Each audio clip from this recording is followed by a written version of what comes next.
If you want to sign into Gamma app quickly and without any confusion, this video will walk you through the exact steps from start to finish. Gamma is a powerful AI presentation and content creation tool, and once you know how to log in properly, you can get back to your saved projects, documents, and dashboards in just a few clicks. So, if this tutorial helps you out, go ahead and hit the like button and subscribe for more simple step-by-step software guides like this. Alright, let's get into it. First, open your browser. You can use Chrome, Safari, Edge, or any browser you normally use. Once the browser is open, go to gamma.app. Make sure you type the address correctly so you land on the official Gamma website.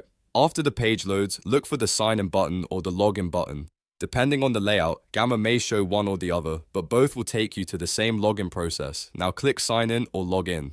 At this point, Gamma will ask you to choose how you want to sign in. The most important part here is to use the same login method you used before. For example, if you originally created your Gamma account with Google, make sure you sign in with Google again. If you used email, continue with email. If you choose a different method than the one you originally used, Gamma may create a separate account or fail to open the one you already have. So choose the correct login option and then complete the login step. If it's Google, select your Google account and approve the sign-in prompt. If it's email, enter your email address and follow any verification instructions Gamma gives you. If your browser asks to save your login details, you can choose to save them if you want faster access next time, but that part is completely optional. Once the login process is complete, Gamma will take you directly to your dashboard. This is where you'll see your saved projects, recent work, and anything else linked to your account.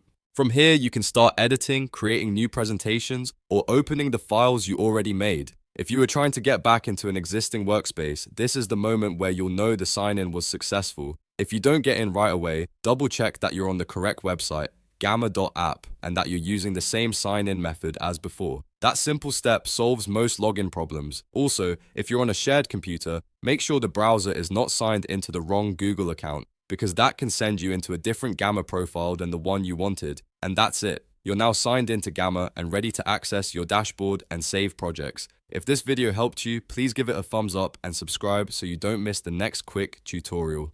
Thanks for watching, and I'll see you in the next one.